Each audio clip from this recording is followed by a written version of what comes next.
actually learn something and figure out what people are going to do. Because social media, Facebook might not last long, who knows. But social media is here to stay. It's going to be around forever and ever. So let's see how we can use it with open source. Okay, yeah, I think you're probably exactly my audience for this talk. Let's just give you a little bit of brief background about myself.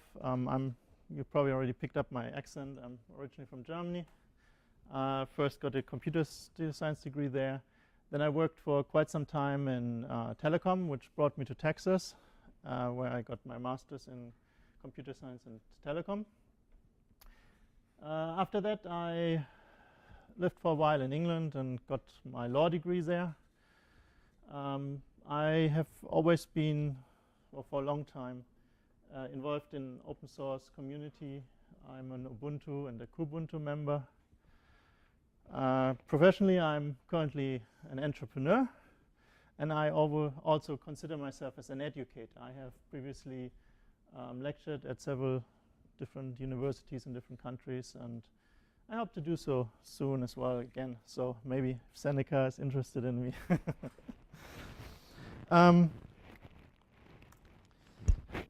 To this talk, I want to talk a little bit more about what social media is, about some different platforms, how it can be utilized, because, I mean, at the end, why do we do what we do?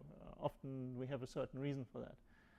A little bit what are some of the pitfalls that you can encounter in social media, what could be better, and maybe a little bit about some legal issues as well, coming from my legal background, what I'm seeing or encountering, what people need to be a little bit careful with.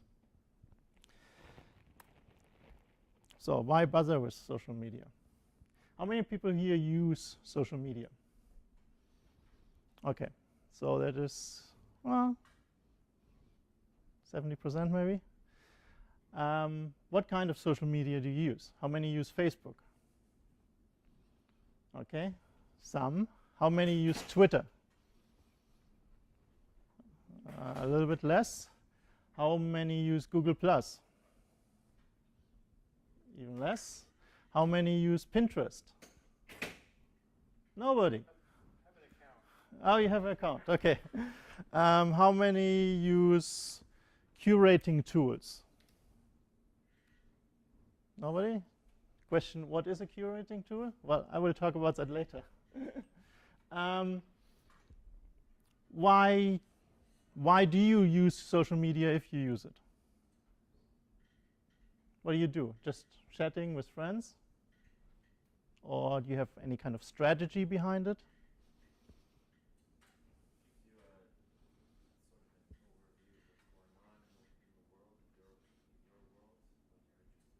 So you more listening than Facebook's more for talking? and then Twitter's more interest, professional or hobbies. So you have more inflow than outflow then? For Twitter? Yeah, both. Both. Okay. Somebody said it was a good idea, and I'm still trying to figure out if they were right. That is an interesting point, because that was exactly why I went last year on this journey that I'm talking about in this talk. I was, for a long time, coming from the open source community anyway, very suspicious about what's going on in social media. I mean, I'm sure you all know about a lot of people talking about privacy issues in Facebook. And a lot of open source people are very, very suspicious of what's going on in Facebook.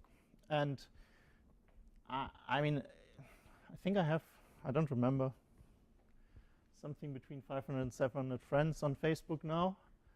There are probably 10 or 20 from open source. So I had them before, but we never used it. We never did anything on it. If you look, there's probably, not probably, there is an Ubuntu page on Facebook, but I don't think there's anything happening. So even if you want to have information, you probably don't find anything.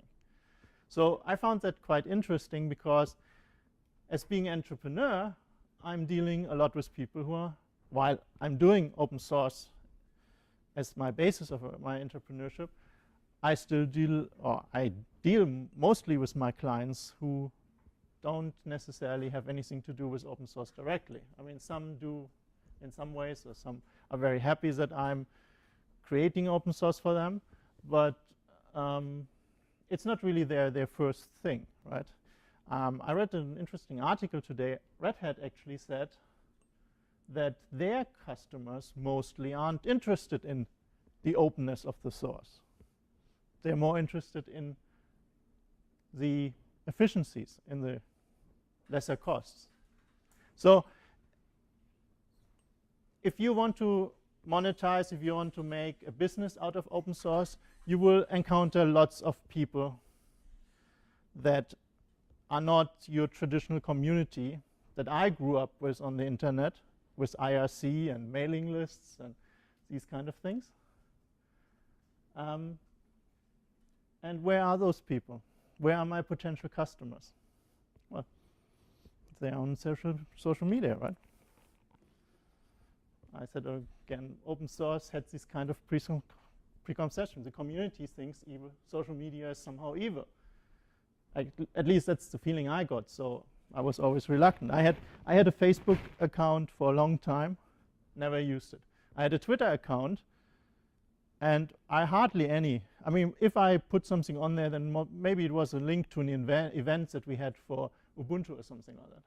But mostly I thought, why do I got these hundreds and thousands of messages every day there that I'm not really interested? And anyway, coming from the lawyer side, then you read all these articles all the time of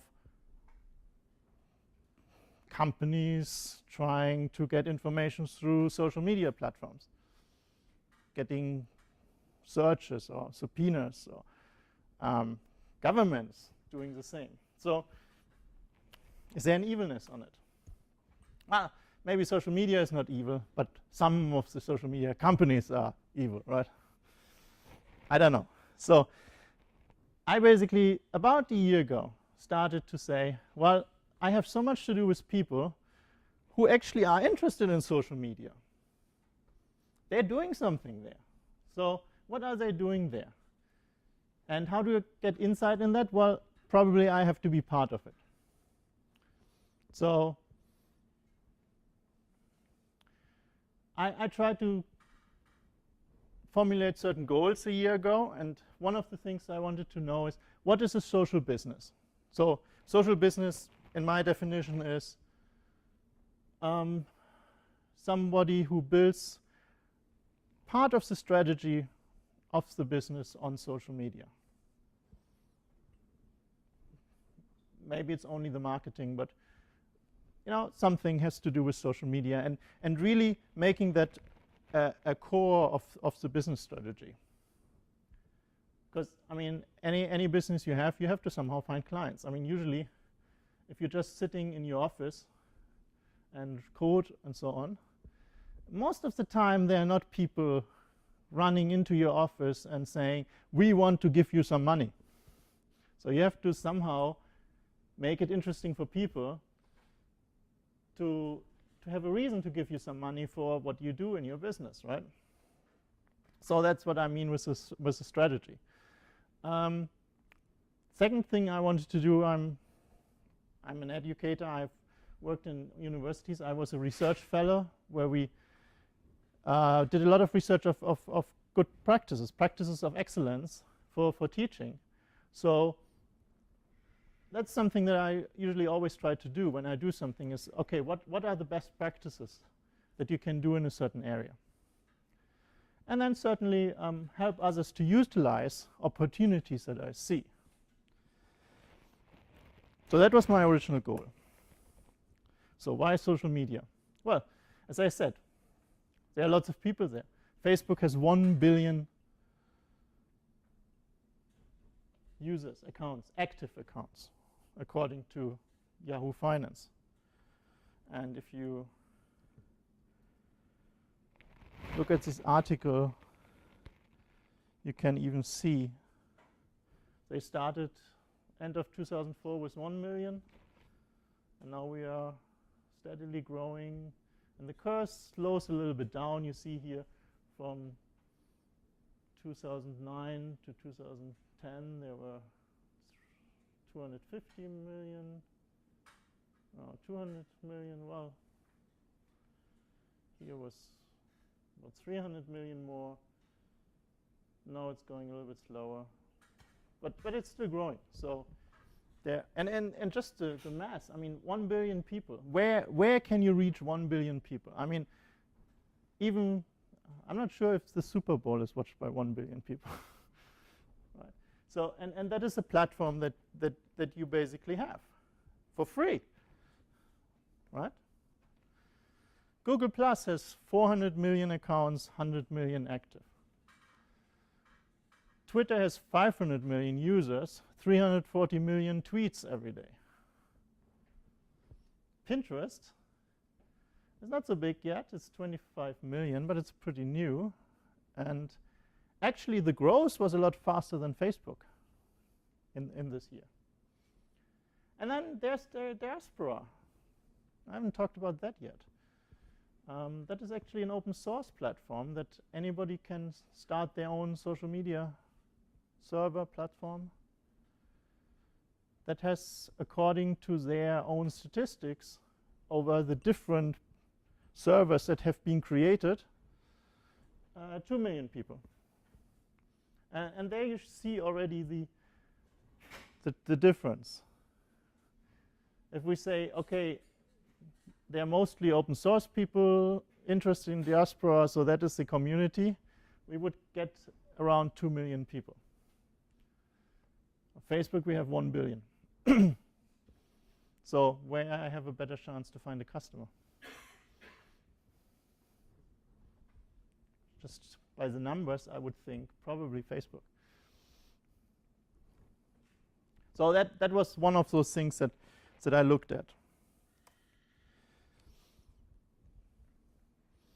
How many users or contributors are in open source projects?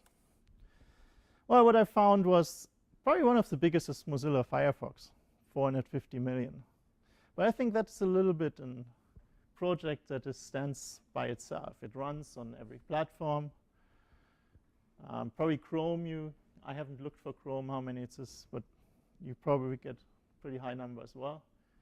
But it's just, again, a very consumer-oriented product which has taken off, and I think that is not really the normal open source project.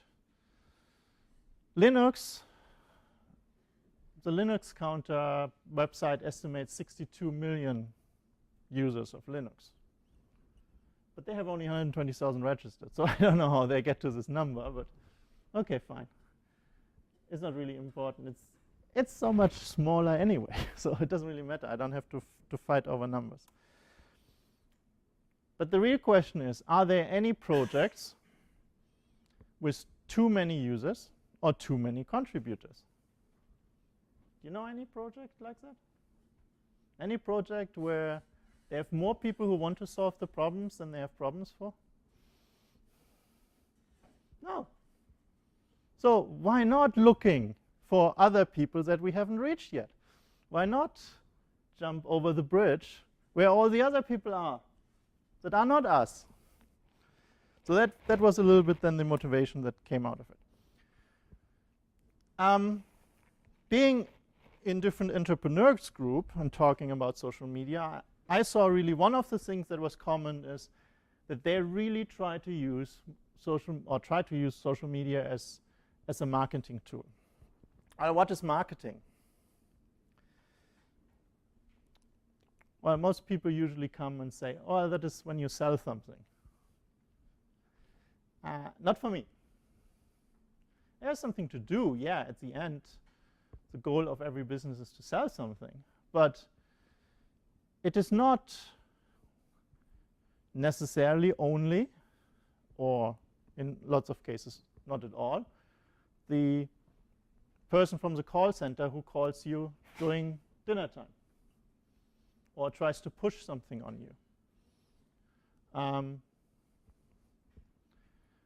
I personally, I don't know if I really ever have gone directly and tried to convince somebody to buy something from me.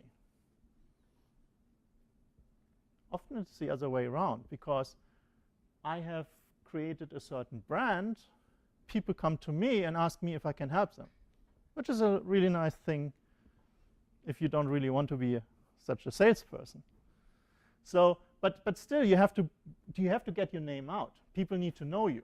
If they don't know you, they don't know where to go, right? So marketing is more than sales. And then as well, it has something to do for me, or there are different forms of marketing and different strategies. One of the big categories of marketing is relationship marketing.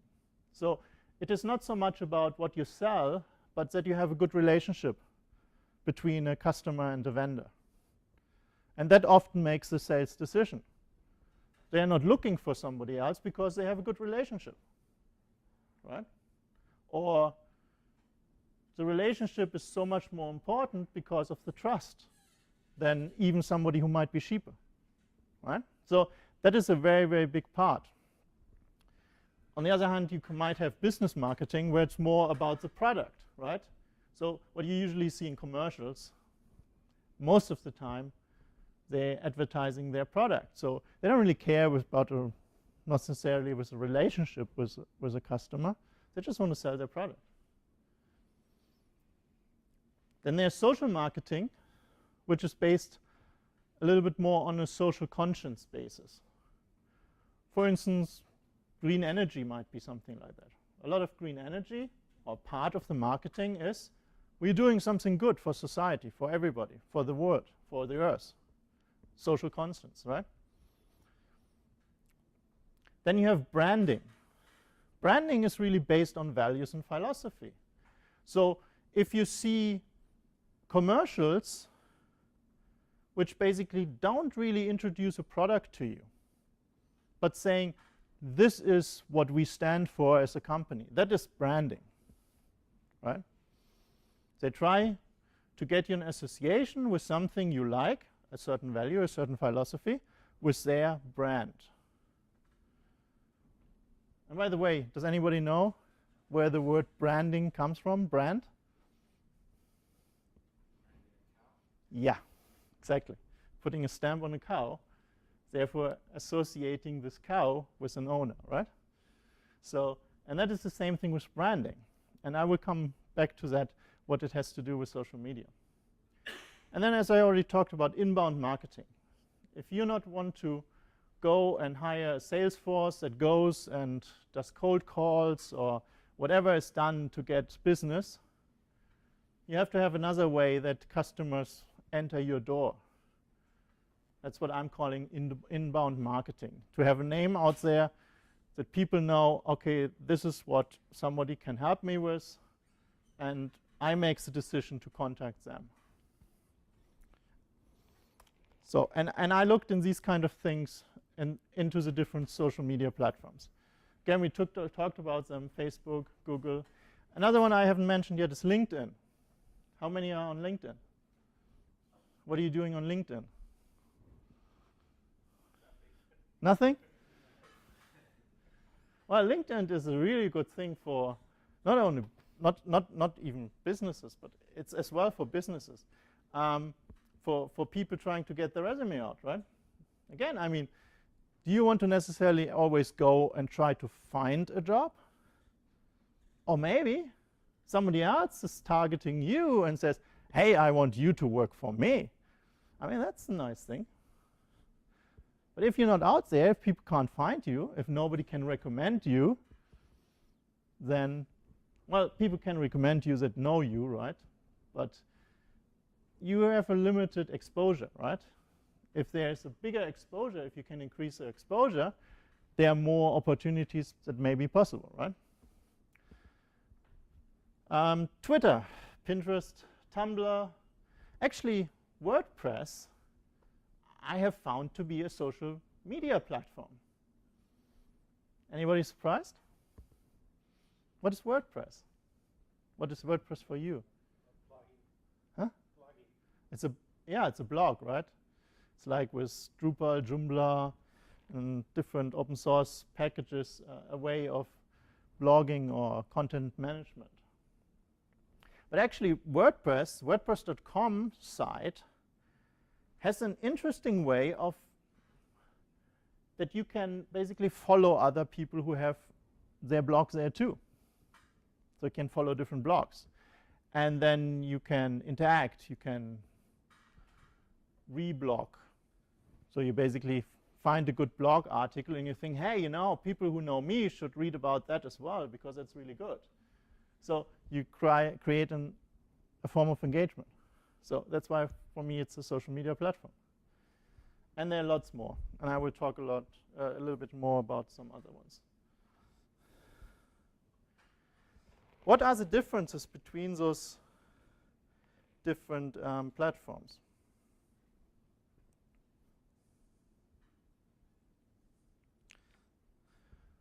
Well, one of the things that I found is how the relationship is built.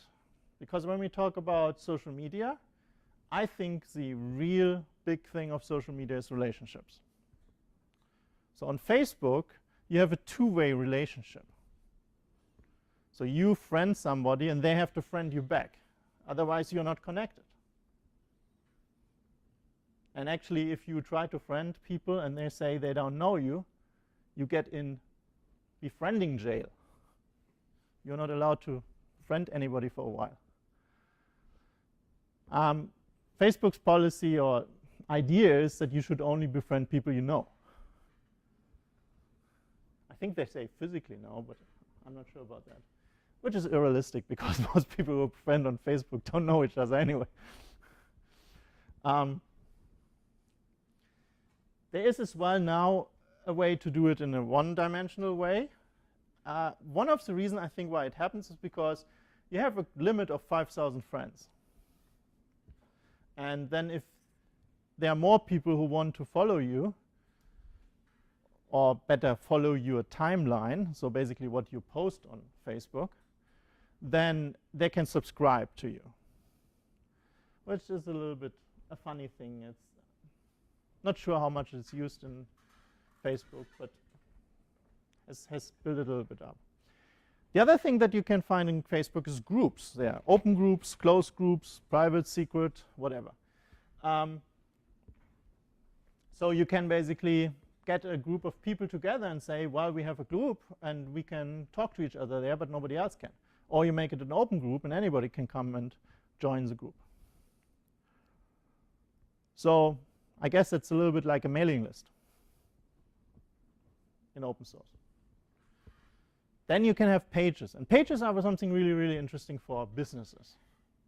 Facebook has a policy that you should not create an account for a business. Every account should be an individual person. So what do you do then with a business? Well, they created pages that you can associate to your account, or actually multiple accounts that are admins for this page. And that is where you can have your business identity on Facebook. So you can do your branding and these kind of things. Okay, so now we have the relationship, but what do you do then? Well, on Facebook you do certain actions. I mean, number one, you can post things on your timeline. Facebook thinks that people go there and basically put down their whole life on their timeline and write everything they have done that they think is noteworthy. I think that's a stupid idea, quite frankly. I don't know. I have found people who do that, actually. I was really surprised and shocked.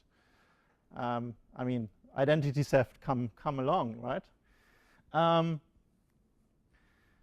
But then, you know, what happens with that? If you have posted something, then is it just there for ever or something like that? Well, the idea is that you do certain actions on those things. So the standard action is that you like something. Somebody posts something, you like it. The interesting thing is, a lot of people on Facebook have actually changed the meaning of liking as acknowledging. So they use like, and I have seen it. The timelines, individual timelines, don't have a seen function yet, so I guess it makes sense in some ways because it shows how many people were interested in it in some way, right? Actually, the pages, if you have a certain number of likes on the page, so a certain, that means you follow a page, in this case, you get actually a metric where you can look how many people have seen your article. And again, that makes a lot of sense for businesses that want to track, saying I'm marketing something, I brand something, I want to know what is my exposure to the outside world. They don't have that for normal accounts. So in groups you find it as well with how many have seen it. But overall, my experience with Facebook is very cliquey. But then open source is very cliquey too. So it's maybe a commonality. If you're on Facebook, I think it's important that you get into the right crowd. It's almost like high school, right? Being in the right crowd. And some strange things sometimes happen on Facebook, but that's a different story. So yeah, and as well, because I talked about branding. So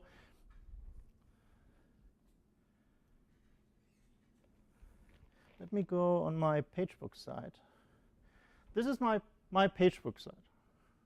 So that's my normal account, but you can do similar things with pages. And they have now created this kind of big cover. I don't know how many of you have done something there or even noticed that there was a change. So you can basically put a really nice picture in there. The interesting thing is they have a lot of terms and conditions. So theoretically, I'm not allowed to advertise for anything there. Well, I'm doing somehow for myself. So not really for product necessarily. Well, Drupal is on there. But that is my branding. And feel free to come later down here and take one of my business cards. I put some here. If you look, it looks the same way. Right? So what I created is a branding. I have now a business card that I give to people. It's on my Facebook. And soon it will be on my web page as well. I want to give people the same experience. That they somehow, certain symbols, certain ideas, certain things. One of my big things is cloud computing. I want, like we had this other talk, I don't know how many were in the Open Entrepreneur talk. There was said, well, you want to have people know that you are good in something, that you do something. Well, that's what I'm doing. I'm saying, well, that's what I'm doing. I'm doing cloud computing. My company is Young Consulting, actually. It's here as well, right? I'm doing Kubuntu and Drupal. And that is my funny screen name that I have from open source times. And actually, on my business card, there's something else, which I will talk later about, which is called Avid Beaver. I haven't put it on there yet because, again, terms and conditions, I'm not 100% sure if I get blocked or something like that if I do it. But so anybody who ever goes on my Facebook account, because of whatever reason, sees this. So they get an impression from me, a first impression that I want to create. And I probably can do better, but that is what I have come up over the year. And then I have my timeline, and there's lots of things going on. Oh, there was the article that I talked about. So I posted it there, like I talked about it here, and I posted it there. So people who follow me maybe read this article. So hopefully that helps them, it's interesting for them. And that's where we get a little bit into curating. Curating is creating a bunch of information for people that you hope they are interested in. And on the other hand, it helps you as well with your brand because it raises your profile in certain areas that you have knowledge over, right? So that is one of the things that really goes on a lot on social media, this kind of curating. in a form as and that is introduction to engaging. I would hope that somebody comes here and likes this article and hopefully even puts a comment on it, because then I can answer to this comment and we can start a conversation. So now I start a relationship with this person. I engage them. And as more as I do that, as more our relationship grows and trust grows. And who knows, maybe that will be a future customer for me, future client. And you see Facebook has a lot of things now saying what I did and who I befriended and all kinds of stuff. And some of them, again, goes to the evil part. Because if you use Foursquare and connect it with, who knows Foursquare? Foursquare? Okay. Foursquare is an application, a mobile application, where you can basically, anytime you go somewhere in a shop or something like that, basically you say, I'm here, and you get points. And if you have the most points for this location, you are the mayor of the location. And if the mayor is in the location and somebody else comes in the location and they connect to Foursquare, they get more points because the mayor is there. Again, something, you know, bringing people somehow together, start to engage with each other. Similar thing, a social media platform. And you can connect this to Facebook, and then, you know, very soon people know exactly where you are and they can track you. So I'm not sure if I really like that. I don't use Foursquare. I don't have a mobile phone anyway. I mean, smartphone anyway.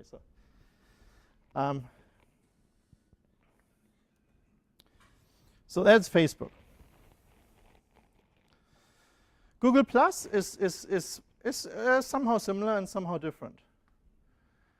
It's actually mostly based on Diaspora's idea. Diaspora came first out with it to how to build a social media platform. I don't know if you remember. Diaspora came out and it was a project on Kickstarter. Kickstarter is a place where you can ask people to donate for startup funding. And they said, we need so much money. I don't remember how much it was, 60,000 they wanted. And I think they got more than 120 or something like that. And they started to say, and the reason why they started it was because there were the privacy issues very, very big at the time with Facebook. And they said, well, you know, that should be different. And there were people like, I think Moglen, the lawyer that talks a lot about privacy and open, you know, intellectual property problems and so on.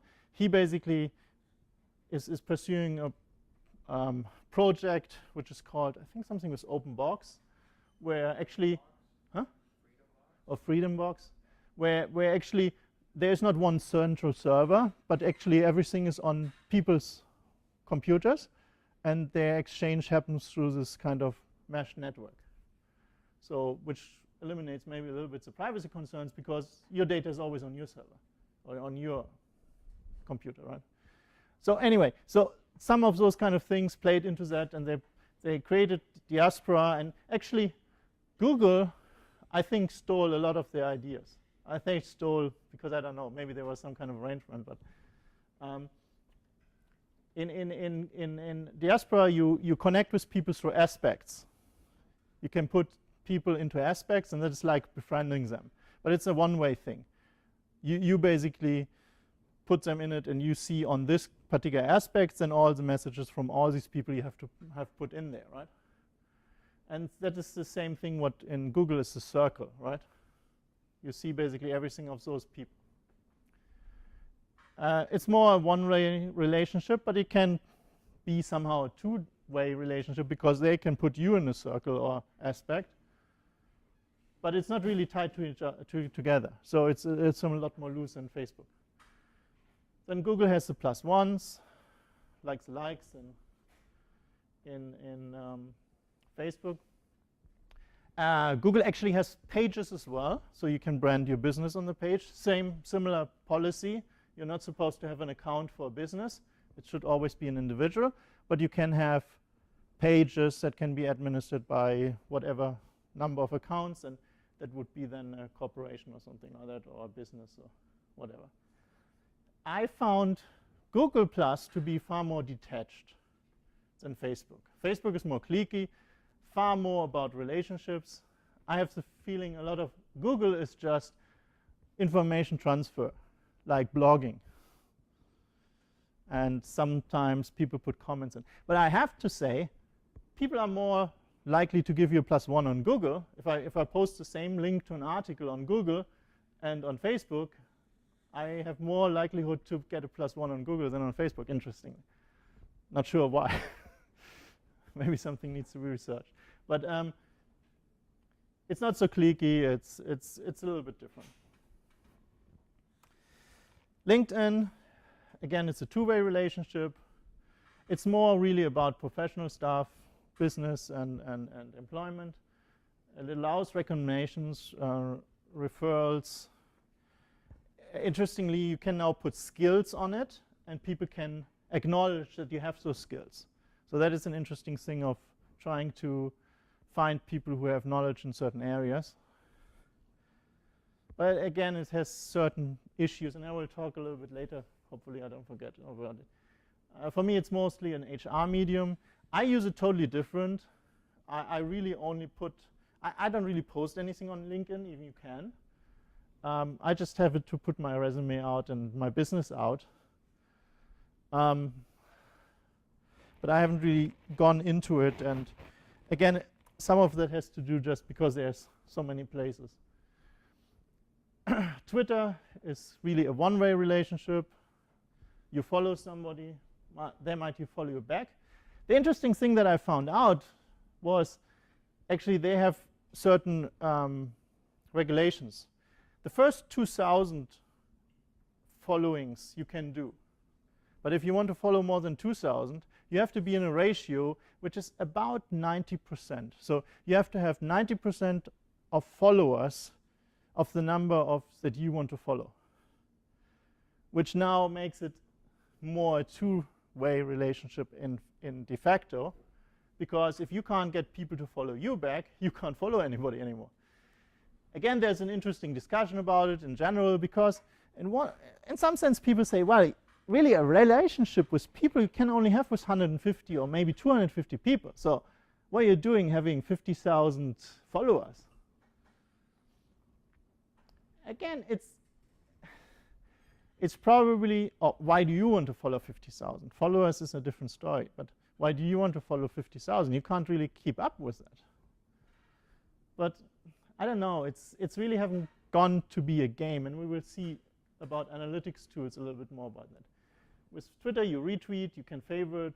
It's very simple, 140 character limit, which again is for some people not enough. And actually, there are new social media platforms breaking in. Just a couple of days ago, I found this that's called Feed, which on the first reviews that I did, is basically for me just a Twitter with 3 times as long text.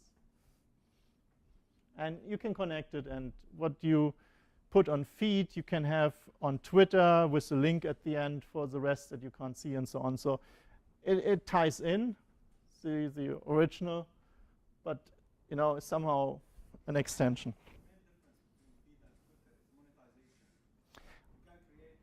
Yeah, that's true. That's another thing. Yeah, that's right. I forgot to mention that. Yeah, you can on Feed, you can actually say, if you pay something monthly, you can say, I can only allow people to read my stream if they pay me money. So I saw there are some streams that cost $1.99, another $4.99. So you have to pay monthly to see the stream. And I think the fee is currently about $30 or something like that you can do that. So yeah, you can monetize something. So yeah, if you have something that people really need, it's maybe a platform that you can do it. I don't know. Do you know how long they exist? 1 month. So yeah, I stumbled over it last week, I think. So pretty straight on the curve. So and I don't think there's a lot going on yet, what I've seen. So I don't know. Those things come and go. So we don't know how long it will be. Pinterest is actually a pin board. The idea is that you can basically pin things on a board, like you do maybe somewhere on your wall. Interesting newspaper articles or whatever you do at home. There it's mainly images. It allows you to share these images, likes, favorites, comments. So it's basically somehow a Facebook around images. But I have really problems with Pinterest. Because for me, like, is that a Pirate Bay for images? Because, I mean, you know, if I tweet something about an article and put a link on it, then I don't violate any copyright law. It's part of, you know, referencing and, you know, I mean, every academic paper does that, right? But an image, how do I get out a small part of an image and then link to the real image? So I'm not really using the same concept. And looking over that, I would say 95 or more % of the images that are shared on Pinterest are shared in a way of copyright infringement. So we will see what legal actions will happen there. So I'm not 100% sure. Well, now we have the social media platforms. So next point was, well, if I do a business, and usually in a business or most projects, I'm going through a cycle, right? I'm having a plan. So maybe my strategic plan for social media. I'm doing something. I'm acting on social media. And then I observe or evaluate, does what I do really fit my plan? Is my plan somehow fulfilled? And there we have different platforms. They're either automated engines that you basically connect to your different social media accounts, and then they look what's happening there. So not only what you do, but as well what other people do on your posts or whatever. And then they give you a score. Like Cloud is one of those. So I have a score of about 60, I think, which is fairly high. I think with 80, you are like a celebrity or something like that. But I don't really like it very much because it is very non-transparent how this number is created. And it basically says to people, well, we just give you a number and that should tell you how good somebody is in social media. And a lot of people build businesses on their Cloud score and say, I'm a social media guru. I know how it works. Look at my Cloud score. Then they change the algorithm and the Cloud score is half of it.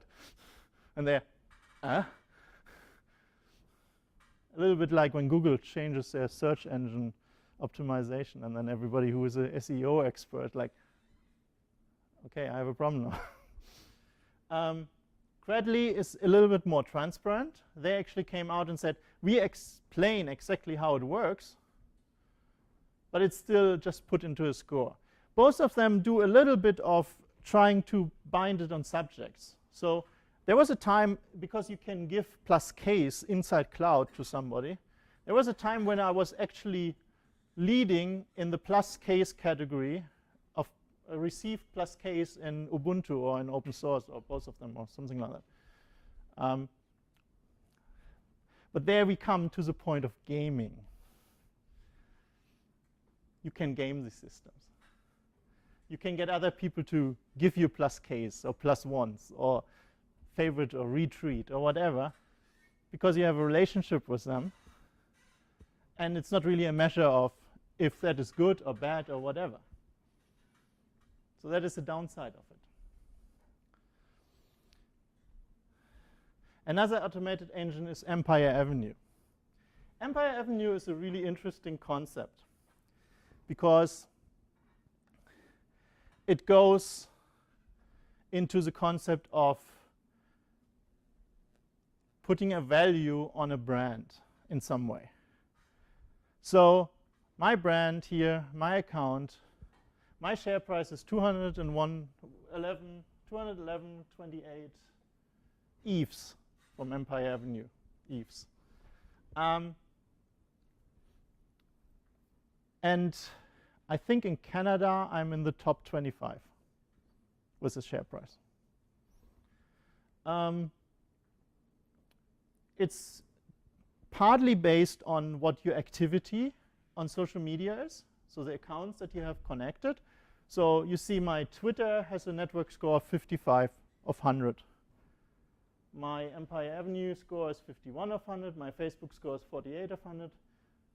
My LinkedIn is 21. My Google is 17. My WordPress is 14. YouTube is 6. I didn't talk about YouTube. That's another social media platform. And so on. There's some other ones. And so part of that, what happens there. And then when people do something on the things that you do, then that is counted as well. So I'm actually this week not very good. Oh, I have 4 likes. Wow. If you look here, you can see network activity. And I got 4 likes on Facebook. And for 20 posts. And then you can see as well a lot of the things that are going on your account. So that's all people that have bought my shares.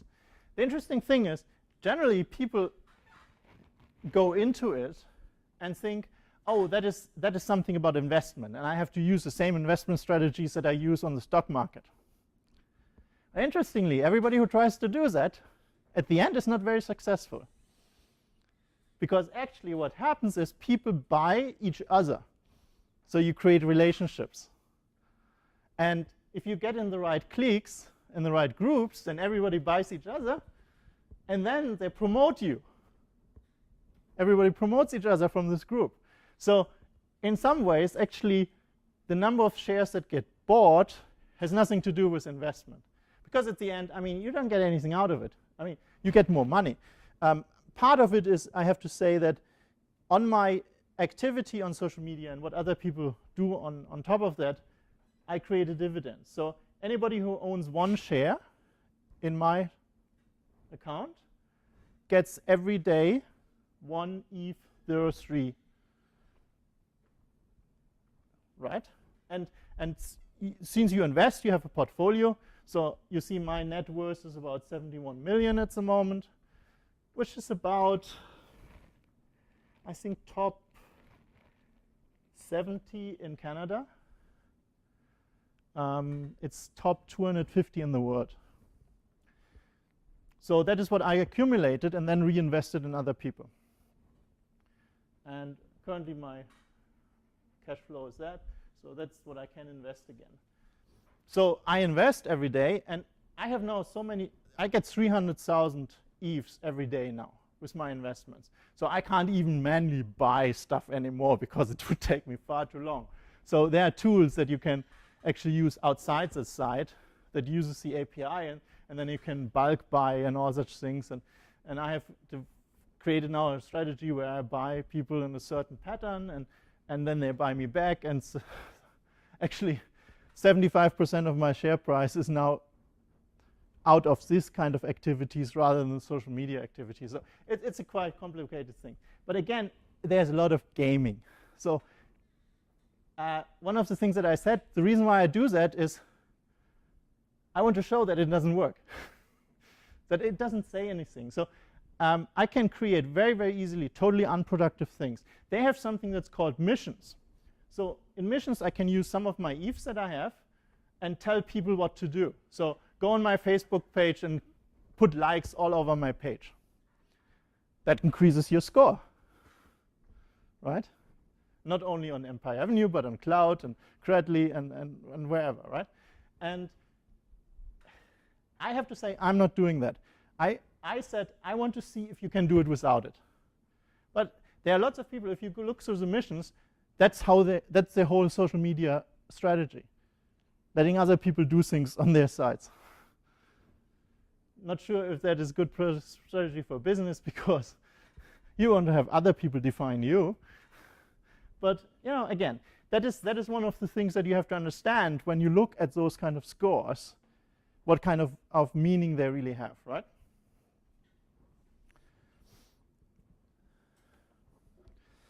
So that is Empire Avenue. Interesting thing. If you want to try it, try it. But I'm telling you from the beginning, it takes work. It takes time. And people who just jump in and jump out are not really very like that. relationship testimonials. Well, I don't really know what to call this category. There are a lot of sites now coming up that going a little bit to the LinkedIn model, but in different ways. Connect Me is one of them. Trust Cloud is a very new one again, I think created within the last months, where you can say, this person is very good in this kind of subject. And you create these kind of networks and people creating higher scores and so on for you. And again, it's outreach in this kind of way. Curating platforms, as I said earlier, curating is a process of taking interesting things that you find on the internet and put them together for people that might be interested in it. It's known for a while, people call it syndication or something like that. You do it a lot with RSS feeds and so on, automatically. But you can do it as well manually. One of those sites is Scoopit. Scoopit, you can define where to search, so then you get a bunch of articles or things, tweets or whatever that come up there. And you can basically say, oh, I want to scoop it, then it gets in your pipeline, then it gets automatically tweeted in your account, automatically on your Facebook timeline, automatically on whatever other places you want to put it on that they have. It's a mixture of freemium and subscription model. If you want to do enhanced feature, you have to pay something. Otherwise, it's free. And that is one of the ways how you can create social media activities in an interesting way. I found it really interesting because it finally got me connected, because I configured this whole thing. I have 5 different channels. One is Ubuntu, one is open source, one is law, one is cloud computing, and one is just news where I do anything, put anything in that I find interesting that doesn't fit anywhere else. I started to get far more informed than I was before, and it's a lot easier for me to find things that I'm interested in because I get it offered, as long as I always tweak what it offers me in a good way. So that's what I found interesting about these kind of things. And again, there are different tools doing that. Paperly is another one, which works a little bit different. It takes things out of your configuration, creates some kind of newspaper out of it, and you can then afterwards start to edit it. Okay, I already talked about what is curating. Why curating? Again, putting up your profile. If you bring interesting things to people, you get a certain reputation. You get a certain relationship with them. Even if it's only at the beginning a one-way relationship, they just read what you do. Remember SEO, search engine optimization.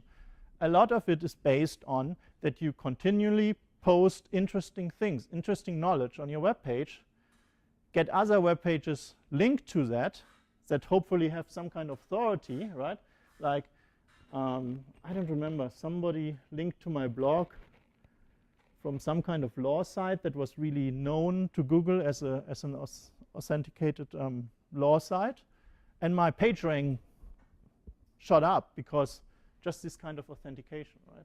And that is a similar way, just on the social media area. Then we have something that I would call accelerators.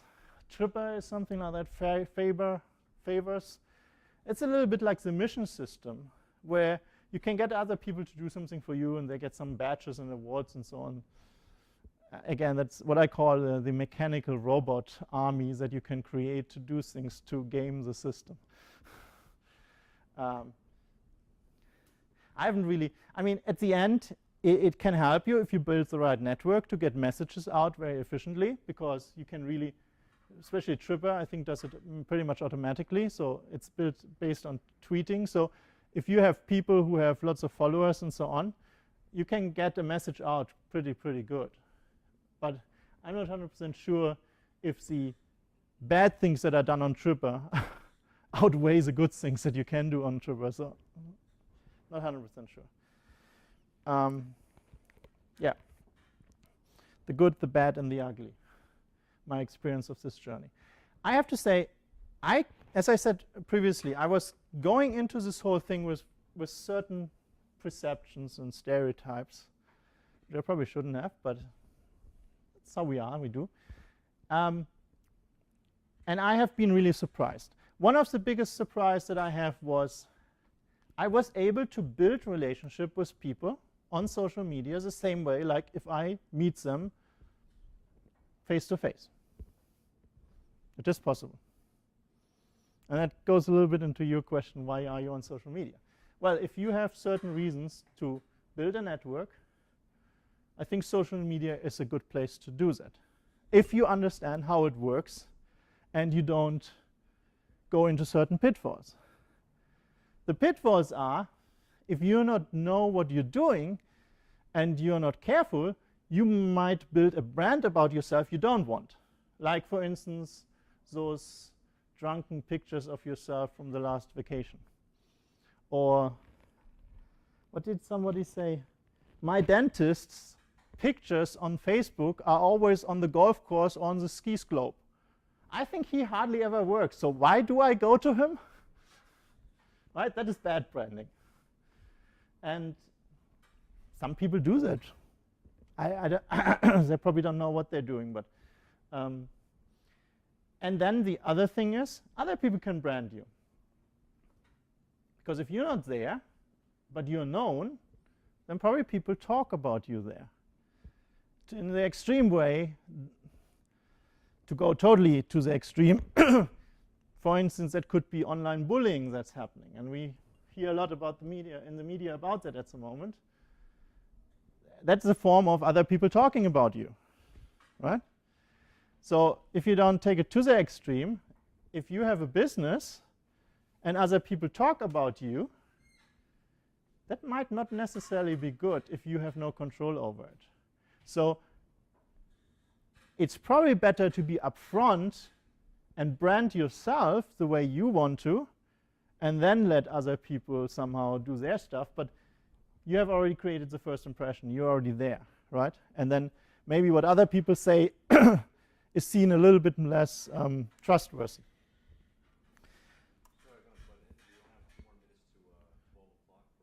Okay. Good practices is be part of communities on social networks, engage people, but be careful about your time considerations. It can take a lot of time, and you don't want to end up to spend all your time there. I think you should build a social media strategy. You should know what you want to affect, what you want to reach. Another thing is be consistent, be reliable. Relationships work on consistency and that people can trust in you. So if you're in and out, that doesn't really help. Then it's probably better not to do it. And what I'm really getting into is considering automation of some menial tasks. Curating is one of them.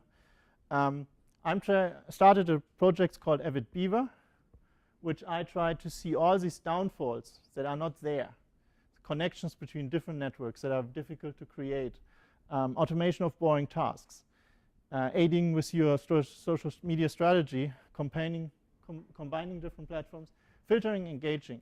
You're swamped with lots of messages. You really want to look at the ones that you're interested in, not everything. That is one of the problems of social media.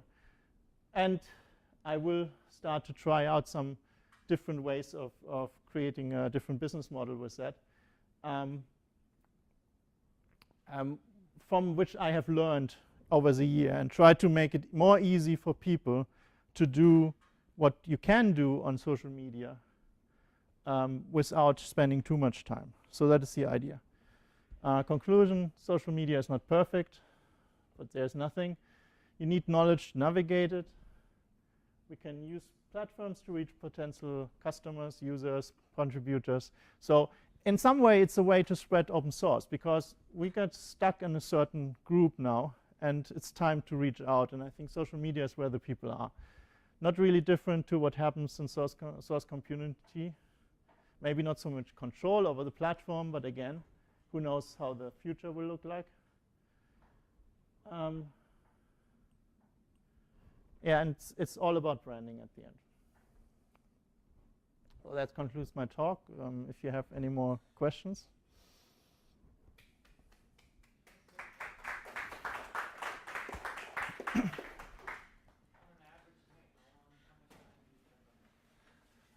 At the beginning, I spent a lot.